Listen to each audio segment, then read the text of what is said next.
እግረ መግድናው እንመሃረሉን ንዘናጋዓሉን ምክንያቱ መዓልቲ ሓበን እምበር መዓልቲ ሓዘን ኣይኮነን እንሕበነሉ ጅግና እዩ ከምዚኦም ምናልባት ወይ 500 ዓመት ወይ 1000 ዓመት ወለድኹም ከምዚ ዓይነት ሙሉእ ተራእየና ሰሚዕና ኣይፈልጥን እዩ ኣብ መንጎና ጋሻ ኣለና ዓብ ጋሻ አርቲስት ታማኝ በየነ በሃል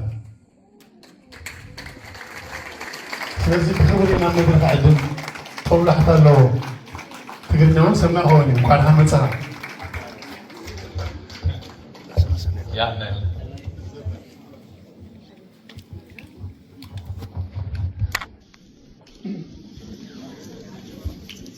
ክቡራትና ክቡራን አደይና አቦይና ሁላትኩም እንኳን በደህና መጣችሁ።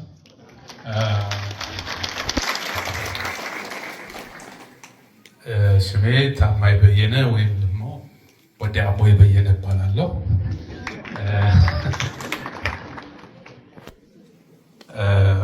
አይ ሆፕ የተራረፈ አማርኛ ይኖራችኋል ብዬ አስባለሁ። ትሰሙኛላችሁ ብዬ እንደምታውቁት ዛሬ የመጣሁት ኤርትራና የኢትዮጵያን ፖለቲካ ታውቁታላችሁ። ቶክሲክ ነው በጣም።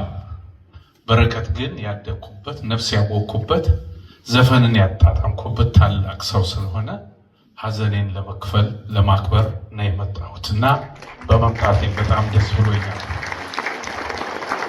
በረከት መንግስትአብ ገና ከልጅነቴ ከሂሩት በቀለ ቀጥሎ ምዘፍነው የሱን ዘፈን ነበር።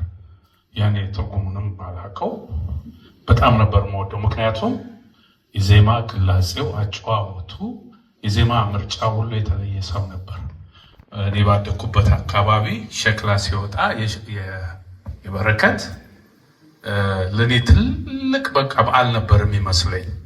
ከዛ እያደኩ ከመጣሁ በኋላም ዘፈኖቹን ሰማ ነበር። እንግዲህ ያው ስናድግ ደግሞ ኦፒኒየናችን ይቀያየር የለም። ያም ቢሆን ለበረከት መንግስትአብ ችሎታና የጥበባዊ ስራ የማይቀየር ፍቅር ነው ያለኝ። እኔ አስመራ ከመሄዴ በፊት ኤርትራን የማውቀው በበረከት ዘፈን ነው። በኋላ ትርጉሙን ስታውቁት አንዳንዱ በተለያየ ጎራ አልነበር። እናንተ እንሄዳለን ስትሉ እኔ ደግሞ አትሄዱም ከሚሉት ውስጥ ነበርኩና አቆርደት ሰኔ መሬት ኮብኮባ የሚል ዘፈን ነበረው። ብዙዎቹ ዘፈኖቹ በተለይ ደግሞ አይነ ኮከብ ጸረራ ወርቅ ሚሌኒ የሚለው ዘፈን ውስጥ ምጽዋ ሂድ ተናፈስ ጉርጉሱ በረሃ ሙሲ የሚል ዘፈን አለ። ግን ያም ሆኖ ሄጄ ምጽዋንም ለማየት በቅቻለሁ። የመጀመሪያ ግን ያስተዋወቀኝ በረከት ነበር እና በጣም ታላቅ ሰው፣ በጣም የተሟላ የጥበብ ሰው በረከት መንግስትአብ ባላማው እኔ ብስማማው ባልስማማው የሚያምንበትን በረሃ ድረስ ገብቶ የሚፈልገውን አሳክቶ ያለፈ ሙሉ ሰው ነው። እኛ በዛም በዚህም ብዙ ተገዳደልን አይደል? እግዚአብሔር የተሻለውን የሰላም ጊዜ ያምጣልን ብዬ እመኛለሁ። በእውነት ነው የምላቸው።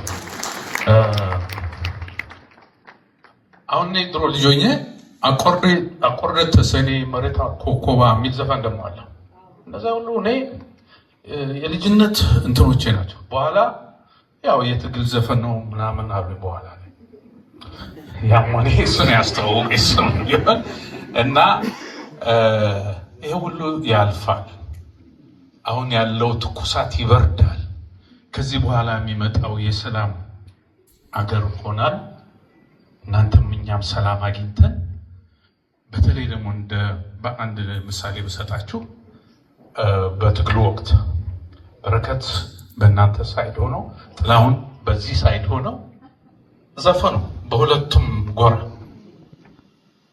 ጥላሁን የሞተለት የዛሬ 16 ዓመት መጀመሪያ ሀዘናቸውን የገለጹት ፕሬዚዳንት ኢሳያስና በረከት መንግስትአብ ናቸው እና ትልቅ አክብሮታል። ያለቀን ያን ዕለት የተሰማኝ ስሜት ቀላል አይደለም። አሁን እንደ በረከት እንደ ጥላሁን አይነት ሰዎች ቢኖሩን ወደ ሰላም የሚያመጡን በቃን የሚሉ እዛም እዚህ መጥተው የሚያስማሙን ትልቅ አርቲስቶች እንዲፈጠሩ ምኞቴ ነው። ያኔ ታዲያ እኔ ምድል ባገኝ እንደ ድሮ አስመራ ሄጄ እንዳደረኩት ሀራይ በአርክስ ተከታተልቲ ፕሮግራምና በመጀመርታ ብሽሜን ብሽም ናይ ብሔራዊ ቲያትር ሰላምታ ይቃሉና ምያል ያ ቀን እንዲመጣ ጸልያለሁ። የምችለውንም አደርጋለሁ። በረከት ነፍስህን ይማረው፣ ቤተሰቦቹን መጽናናት